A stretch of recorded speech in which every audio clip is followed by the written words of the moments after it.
What happens when daytime television's most satirical queen goes head-to-head with a senator who never flinches? The moment the cameras rolled, it stopped being an interview and turned into open combat. Joy Behar came swinging with insults, but Senator John Kennedy hit back harder, each word sharper than the last. What started as banter erupted into a full-blown verbal brawl on live TV. Two egos, one stage, and a storm so fierce that even the audience was sweating. What followed wasn't just TV drama. It was a live on-air reckoning that left an entire studio frozen in stunned silence. Trust me, this talk show won't disappoint you. It'll be worth every second of your time. The red light above the camera blinked on, and the familiar theme music of The View filled the air. The studio was alive with bright lights. The hosts laughed and talked over each other, that mix of casual chatter and barely controlled chaos that daytime TV thrives on. But under it all, there was tension, the kind that doesn't need to be spoken to be felt.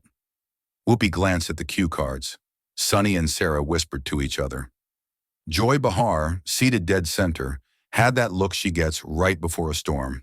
She turned toward the camera, voice smooth but dripping with sarcasm. "All right, everybody, buckle up," she said, that half-laugh curling at the edge of her sentence. "Our next guest is a man who thinks common sense can replace policy. Let's see if he can explain that one without a punchline." The audience laughed, but it wasn't the warm, easy laughter of fans. It was tight, uncertain. They were in on the joke, but no one was sure who the punchline would land on. From the wings, Senator John Kennedy appeared. Calm, unhurried, his southern composure cutting through the noise like cool air after heat. He didn't wave. He didn't play to the cameras. He just walked up, shook Joy's hand lightly, and gave her a polite nod. "Well, ma'am," he said, his drawl slow and deliberate, "common sense built this country. Complication's what's breaking it." The audience burst. Laughter, cheers, clapping, that drowned out even the floor producer's signals. It was the first punch of the day, and Kennedy had landed it clean. Joy's smile tightened, just slightly. "Oh," she said, leaning back, "we've got a philosopher in the house." Kennedy didn't flinch. "Just a taxpayer, ma'am. The philosophers are the ones spending it." That one hit harder. The laughter turned sharper. Joy leaned in, elbows on the desk, voice soft but edged like glass. "Tell me, Senator," she said, "do you believe humor makes up for a lack of substance?" Kennedy's gaze stayed steady. "If substance means drowning in nonsense," he said, "I'll stay shallow. At least the air's cleaner up here." The crowd erupted again, louder this time. Even Whoopi cracked a grin behind her notes. Joy forced a chuckle, but her jaw was tight, and everyone saw it. "Oh, you've got an answer for everything, don't you?" she said, eyes narrowing. "That must work great when nobody's fact-checking." Kennedy leaned back, one arm resting on the chair. "Oh, they'll check, ma'am," he said smoothly. "The trick is saying something true enough to survive the check." The audience cheered, some even whistled. Joy's face stayed smiling, but her voice dropped half an octave. "Well, this is going to be fun," she said. Kennedy tilted his head slightly, his tone calm but cutting. "That depends, ma'am. Are we talking fun for the truth or for the ratings?" That line changed everything. The laughter wasn't Joy's anymore. It belonged to him. The energy in the studio flipped. Joy looked at him, eyes burning behind that grin, realizing this wasn't a guest she could control. The laughter from the last exchange barely died down before Joy Behar leaned forward, her smile stretching wide. Too wide. It was the kind of grin that hides a blade behind it. She shuffled her cue cards, pretended to glance at her notes, then went in for the kill. "You've mocked women in politics. You've ridiculed colleagues. You've turned pain into punchlines," she said, her voice rising with every word. "Maybe comedy's the only place you still feel relevant." The crowd made a soft, "ooh," sensing the hit. Kennedy's expression didn't move. His gaze locked on hers, calm, unshaken, almost pitying. "If speaking plain offends you, ma'am," he said slowly, his southern drawl now carrying steel, "maybe the problem isn't my relevance. It's your reflection." The audience gasped. A few hands flew to mouths. Joy blinked, caught off guard, her smile twitching at the edges. She leaned in, eyes narrowing. Reflection? She shot back. Oh, don't flatter yourself, Senator. The only thing you're reflecting is arrogance. Kennedy's lips curved, not in amusement, in precision. Well, arrogance usually comes with a spotlight, he said quietly. But I think you're standing under that one, ma'am. The studio exploded, cheers, laughter, shouts. It was chaos. Even Whoopi froze mid-note, eyes darting between them like a referee waiting for someone to throw a punch. Joy tried to laugh it off. Cute, she said, her tone sharp. You practiced that one in the mirror? Kennedy tilted his head. No, ma'am, he said softly. You invited me for a circus. Sorry if I brought the mirror instead. The reaction was instant, thunderous. Joy's face flushed red under the lights. She raised her voice to climb back into control. You think you can just sit here and insult the show? She snapped. You're not in your Senate chamber now. This isn't a campaign rally. Kennedy leaned in, elbows on the desk, his eyes dead set on hers. Then maybe that's why the truth's so uncomfortable here, he said, his voice dropping to a near whisper. You're used to people performing, not answering. The air went heavy. Even the cameras seemed to hesitate. Joy smirked tightly, her tone turning icy. Performing? Please, you're the one doing a monologue like it's open mic night. Kennedy didn't blink. No, ma'am, he replied, every word deliberate. I'm not here to perform honesty.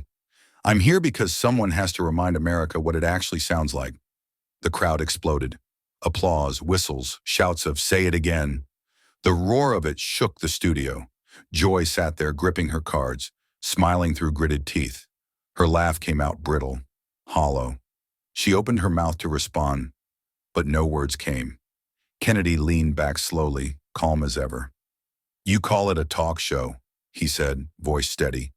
But all I see is people talking loud and saying nothing. The audience went wild. The sound was deafening. And in that moment, every camera in the room caught it. Joy's smile collapsing, her control slipping, and Kennedy sitting perfectly still, the storm already behind him. Joy's voice, usually controlled and playful, turned sharp as glass now. Everyone could almost see her patience cracking under the studio lights. Oh, please, she snapped. You talk slow because you think it sounds wise. It doesn't. It just sounds old. The room went silent. Then a ripple of gasps spread through the crowd like a wave. Even the co-host shifted uneasily. Kennedy didn't move. He just looked at her, calm as a man sitting on a porch in Louisiana, watching a storm he'd already seen before. When he finally spoke, his tone was quiet but unshakable. Down where I come from, ma'am, he said slowly, each word landing like a hammer wrapped in velvet. We talk slow so the truth doesn't trip on its own ego. The audience erupted. Laughter, cheers, applause. Joy's cheeks flushed red as the noise rolled across the room. She tried to talk over it, but her voice cracked against the wall of sound. Cute, she said tightly, trying to laugh it off. You rehearsed that one too? Kennedy smiled, just barely. No, ma'am. We don't rehearse honesty. We just get tired of watching folks fake it. That one hit harder. The laughter came again. Louder, sharper. Joy's pen snapped between her fingers. She needed to hit back fast. Reaching for her notes, she grabbed a printed headline and waved it in the air. This one, she said, her voice rising. You called a bill dumber than a screen door on a submarine. That's not leadership, Senator. That's mockery. Kennedy leaned forward, resting his hands on the table, his voice lowering to that dangerous calm that made everyone else go quiet. No, ma'am, he said evenly. What's mockery is pretending to be shocked when a politician cracks a joke, then turning gossip into journalism. I call that performance art. He paused, then added with surgical precision, and you, Miss Behar, are one of its finest graduates. The room exploded. Applause, laughter, a few gasps. Joy's laugh came out strained, her eyes blinking too fast. She tried to recover, but the damage was done, and everyone in the studio knew it. Kennedy didn't gloat. He didn't move. He just sat there, calm, collected, letting the silence do the rest. The laughter died slowly, fading into a low hum of whispers. What was once playful had turned cold. The crowd wasn't laughing anymore. They were watching. Every eye was locked on the two faces at center stage. Joy adjusted her posture, forcing a breath through her nose. Her voice came out tighter than before, less TV charm and more raw irritation. "You twist words better than most twist lies," she said, her tone flat but venomous. Kennedy didn't blink. "I'd say twisting words is the network's job," he replied, his drawl smooth as ever. "I'd just untangle them." The crowd broke again, half laughter, half disbelief. Joy exhaled sharply, almost a growl hidden under a laugh. She glanced toward the audience, then back at him. The practiced grin stretched across her face like armor that was starting to crack. Kennedy stayed still, letting the moment breathe. For the first time all morning, he didn't rush his next line. He leaned slightly toward the mic, his tone low enough that everyone leaned in to catch it. "Funny thing about honesty, Miss Behar," he said, his words slow, deliberate. "It's not meant to win crowds. Just hearts that still listen." The room went still. You could hear someone in the audience whisper, "Wow." The tension shifted. It wasn't just confrontation anymore.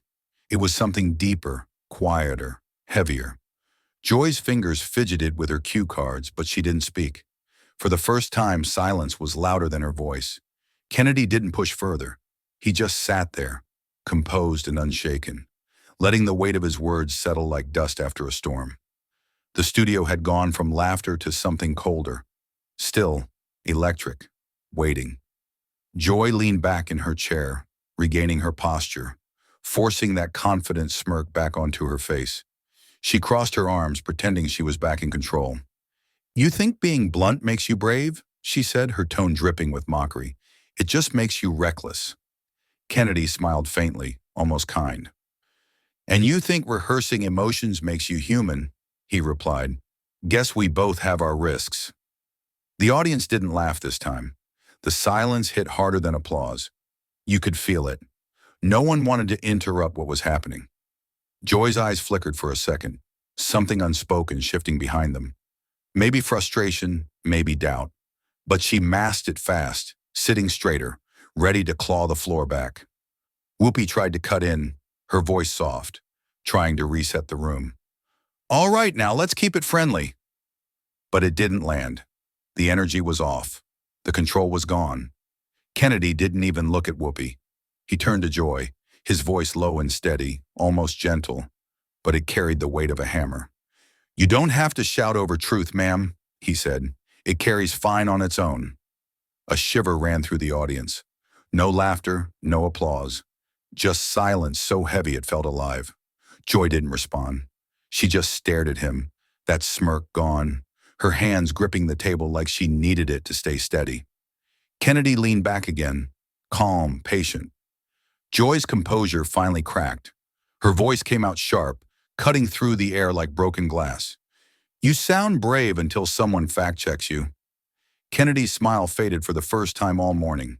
His expression hardened, his tone dropping into something colder.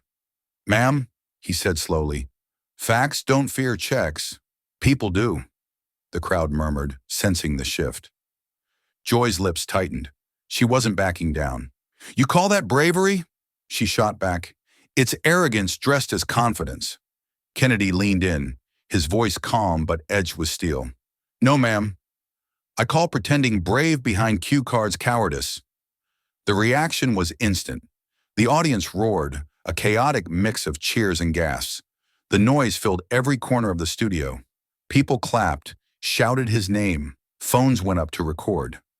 Joy's fingers trembled against her cue cards, gripping them so tight the paper bent and tore.